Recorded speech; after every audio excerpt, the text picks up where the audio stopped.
Oo. Ang legs niya sa ilalim. Ang puwet niya sa ilalim. Wait, ulo pala. Cephalic. Ulo pala, oh. Ulo nga, ano. Sabi niya, natigas yun dito. Talaga. Sinisipa ka niya dito. Sa ibabaw. Sige nga, Ano pala siya, yun? i-freeze mo. Yan ang ano niya. Look ko. Dito ulo niya, dito yung heart niya, dito. Diyan legs niya, oh. Ganun, ganun. Dito tumitigas. Ayan. Normal po yung position niya? Yeah, cephalic. Cephalic. Ulo dito. Pero maaga pa to. Hindi siya mababa, Doktora? Hindi naman. Nakita mo na kung boy or girl. Ayan, side view kasi to eh. Medyo tagilid lang. Andito ang ano niya, oh. Wetan. Okay, sige. Akit-akit natin ng konti. Magalaw, super. Sige, tingnan natin kung mauna natin kita yung kaseksikan niya. Oh, yan ang puwet niya. Nakatuloy. Minsan lang yung ganyan posisyon, no? Makatuwad na. Ready na. Sige, hindi natin ng konti para makita natin yung... Diyan. Ika ikot siya. Para side view kasi to. Kaya hindi natin makita yung ano... Gender. Yan ang pinaka-safe na position eh, side view. Ayun siya to. Pero, ito legs niya, oh. Ito, yun ang ano niya, oh, ribs niya, no? Ito yun, legs niya, oh, yan. Kita mo yan. Yung gumagalaw na yan? Magalaw? Oo, super, Ayan, yeah. Legs niya, no?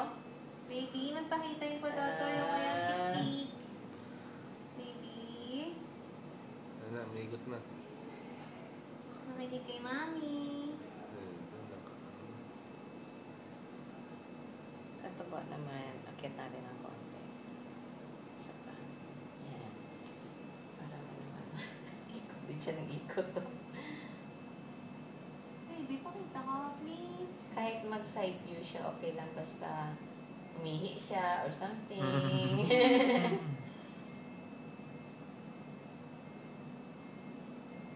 Ngayon, ang galaw ng galaw, Bing.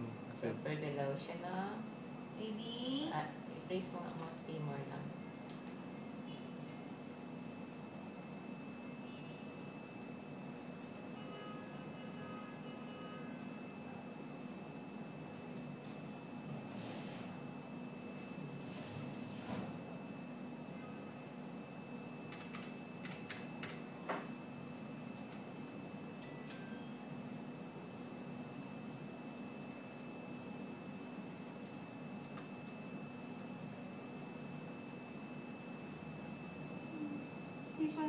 Hindi,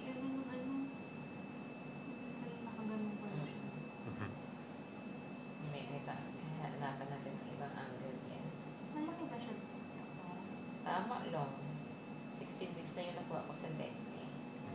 Sa abdomen niya. Balikan natin yan.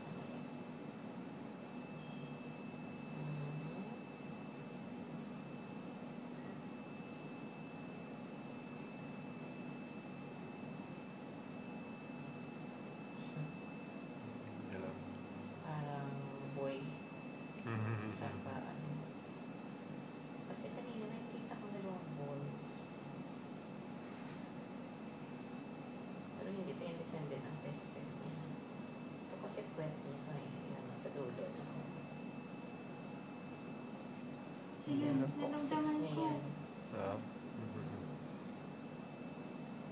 Galaw siya ng galaw, no? Anong hip bone niya.